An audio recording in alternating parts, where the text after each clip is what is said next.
മധ്യ തിരുവിതാംകൂറിലെ ഏറ്റവും പ്രസിദ്ധമായ ഒരു ക്ഷേത്രം.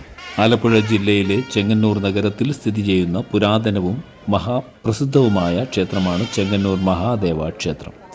ചെങ്ങന്നൂർ ശിവപാർവതി ക്ഷേത്രം അഥവാ ചെങ്ങന്നൂർ ഭഗവതി ക്ഷേത്രം എന്നറിയപ്പെടുന്നതും ഇതേ ക്ഷേത്രം തന്നെയാണ്. ഈ ക്ഷേത്രത്തിൻ്റെ തിരുവുത്സവം ധനുവിലെ തിരുവാതിര നക്ഷത്രത്തിൽ കൊടിയേറി മകരത്തിലെ തിരുവാതിര നക്ഷത്രത്തിൽ ആറാട്ടോടുകൂടി സമാപിക്കുകയാണ്.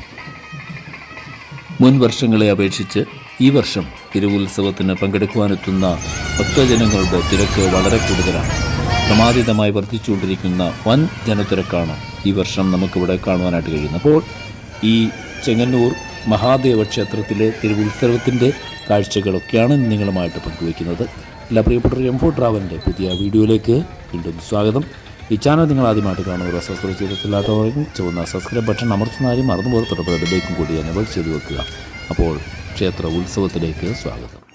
ചെങ്ങന്നൂർ നഗരത്തിൽ MC റോഡിൽ നിന്നും ഏകദേശം 500 മീറ്റർ കിഴക്ക് മാറിയാണ് മഹാദേവ ക്ഷേത്രം സ്ഥിതി ചെയ്യുന്നത്.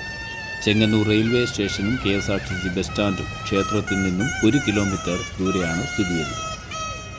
ഉയർന്ന മതിൽക്കെട്ടിനാൽ ചുറ്റപ്പെട്ട ക്ഷേത്രത്തിന് 4 ദിക്കിലേക്കും ഗോപുരങ്ങളുണ്ട്. കിഴക്കേ നടയിലെ ഉന്നതമായ ഗോപുരം 3 നിലകളുള്ളതും കേരളീയ വാസ്തുശൈലിയിലുള്ള ഏറ്റവും വലുപ്പമേറിയ ഗോപുരവുമാണ്. ഇതിലൂടെ കടന്നു ചെന്നാൽ പെരുന്തച്ഛൻ്റെ ശില്പവിസ്മയമായിരുന്ന അഗ്നിബാധയാൽ നശിച്ച് അണ്ഡകൃതിയായ കൂത്തമ്പലത്തിൻ്റെ തറ മാത്രം അവശേഷിച്ചിരിക്കുന്നത് നമുക്ക് കാണാം. നടരാജനായ മഹാദേവനെ നർത്തകഭാവത്തിൽ വന്ദിക്കുക എന്നത് മറ്റൊരിടത്തും കാണാത്ത പ്രത്യേകതയാണ്. കൂത്തമ്പലത്തറയ്ക്ക് തെക്കുവശത്തുള്ള നടശിലയിൽ കയറി ഒറ്റക്കാലിൽ നിന്ന് ശ്രീകോവിലിൻ്റെ സ്തൂപിക നോക്കി തൊഴുതാൽ അന്നത്തെ ദിവസം വിഷഭയമുണ്ടാകുകയില്ലെന്ന് ഭക്തർ വിശ്വസിക്കുന്നു. സ്വർണ്ണധ്വജവും കടന്നാൽ കിഴക്കേ നടയിൽ സോപാനത്തിന് തെക്ക് ഭാഗത്തായി വിഘ്നേശ്വര പ്രതിഷ്ഠയുണ്ട്. പ്രധാന കോവിലിൽ കിഴക്കോട്ട് ദർശനമായി ശിവസേനയും പടിഞ്ഞാറേ നടയിൽ പാർവതിയെയും പ്രതിഷ്ഠിച്ചിരിക്കുന്നു. ശ്രീകോവിലിൻ്റെ വടക്ക് ഭാഗത്തായി ചണ്ഡീശൻ്റെയും പ്രതിഷ്ഠയുണ്ട്. നാലമ്പലത്തിനു പുറത്ത് തെക്കു പടിഞ്ഞാറായി ശാസ്താവും അതിൻ്റെ തൊട്ടുവടക്കായി നീലഗ്രീവൻ്റെ കോവിലുകളുമുണ്ട്. മതിൽക്കെട്ടിന് പുറത്ത് പടിഞ്ഞാറേ ഗോപുരത്തിന് വെളിയിൽ ഗംഗാ ഭഗവതിക്കും ശ്രീകൃഷ്ണനും ക്ഷേത്രമുണ്ട്. ജഡാവാരി എന്ന പുണ്യതീർത്ഥവും ഇവിടെയുണ്ട്. മതിൽക്കെട്ടിന് പുറത്ത് വടക്കായി ക്ഷേത്രക്കുളവും കാണാം. ചെങ്ങന്നൂർ ക്ഷേത്രത്തിന് സമീപത്ത് തന്നെ വടക്ക് ഭാഗത്ത് മറ്റൊരു ശിവക്ഷേത്രവും കാണാം. കുന്നത്ത് മഹാദേവ ക്ഷേത്രം എന്നറിയപ്പെടുന്ന ഇവിടം ചെങ്ങന്നൂർ ക്ഷേത്രത്തിൻ്റെ മൂലസ്ഥാനമായി കരുതുന്നു. ഇതര ക്ഷേത്രങ്ങളിൽ നിന്നും വ്യത്യസ്തമായ ആചാരാനുഷ്ഠാനങ്ങൾ ചെങ്ങന്നൂർ ക്ഷേത്രത്തിൽ കാണാം.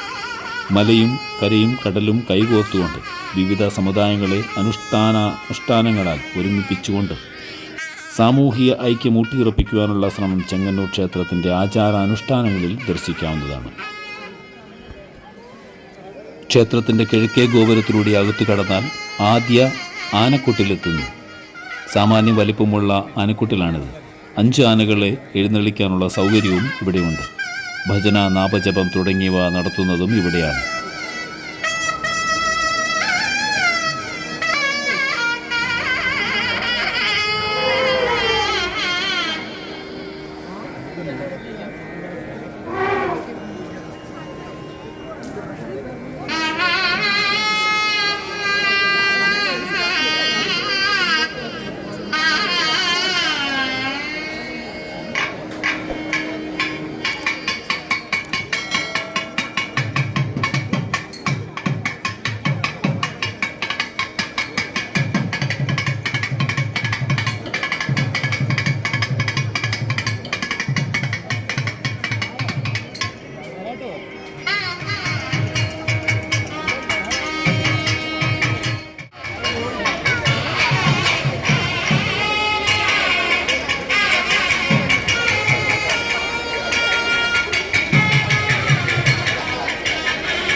ശ്രീകോവിലിനെ ചുറ്റിപ്പറ്റി നാലമ്പലം പണിതിരിക്കുന്നു.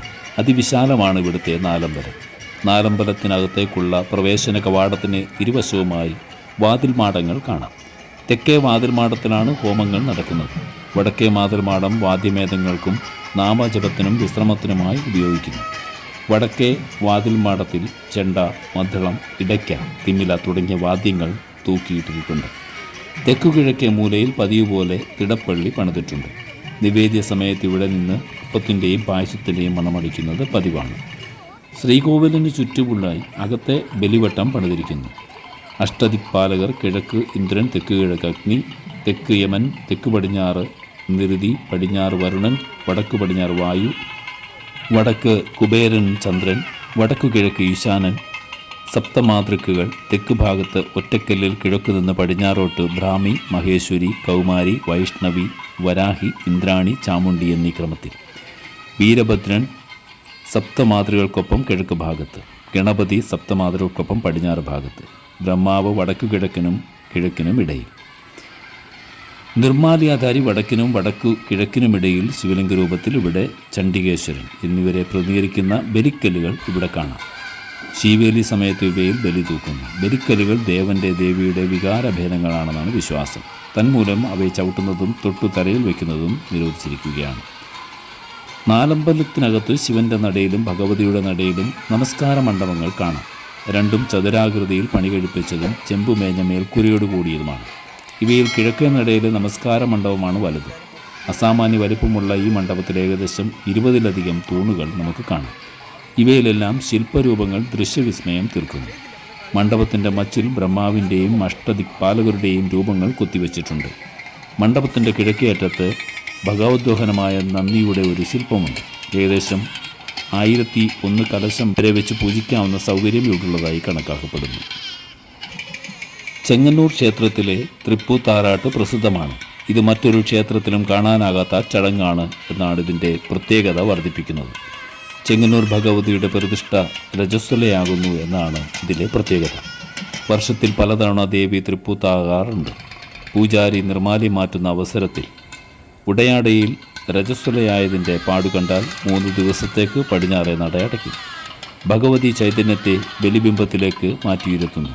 4-ാം ദിവസം രാവിലെ ദേവിയെ ചെങ്ങന്നൂർ പമ്പാ നദിക്കക്കരെ മിത്രപ്പുഴക്കടവിലേക്ക് ആറാട്ടിനായി എഴുന്നള്ളിക്കുന്നു. സാധാരണ ആറാട്ടുകൾക്കുള്ള അതേ ചടങ്ങുകളാണ് തൃപ്പൂത്താറാട്ടിനും നടത്തിവരുന്നത്. ആറാട്ടിനു ശേഷം പമ്പാ നദിയിലെ കുളിപ്പുരയിൽ ദേവിയെ എഴുന്നള്ളിച്ച് ഇരുത്തുകയും ചെയ്യും. ആർഭാടപൂർവമായി ക്ഷേത്രത്തിലേക്ക് തിരിച്ചെഴുന്നള്ളിക്കുകയും ചെയ്യുന്നു. തിരുപ്പൂത്താറാട്ട് തിരിച്ചെഴുന്നള്ളുന്ന ദേവിയെ സ്വീകരിക്കാൻ ചെങ്ങന്നൂരൊപ്പം തന്നെ കിഴക്കേ ആനക്കൊട്ടിലിൽ എഴുന്നള്ളി നിൽക്കുന്നു. കുട്ടിയെഴുന്നള്ളിപ്പിന് ശേഷം പടിഞ്ഞാറേ നടവഴി ശ്രീ പാർവതി അകത്തേക്ക് തിരിച്ചെഴുന്നള്ളിക്കുന്നു. അതിനുശേഷം ദേവരെ പ്രദക്ഷിണം പൂർത്തിയാക്കി കിഴക്കേ നടവഴിയും അകത്തേക്ക് എഴുന്നള്ളിക്കുന്നു.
ഈ ചെറിയ വീഡിയോയുടെ വൈൻഡപ്പ് ചെയ്യുകയാണ്. ക്ഷേത്ര ഉത്സവത്തിൻ്റെ കൂടുതൽ വിശേഷങ്ങളും കാഴ്ചകളുമൊക്കെ നമുക്ക് അടുത്ത വീഡിയോ കാണാം. അതുവരെ സ്റ്റേ ട്യൂൺഡ് വിത്ത് എം4 travel vlog. Now signing out. Bye bye. See U.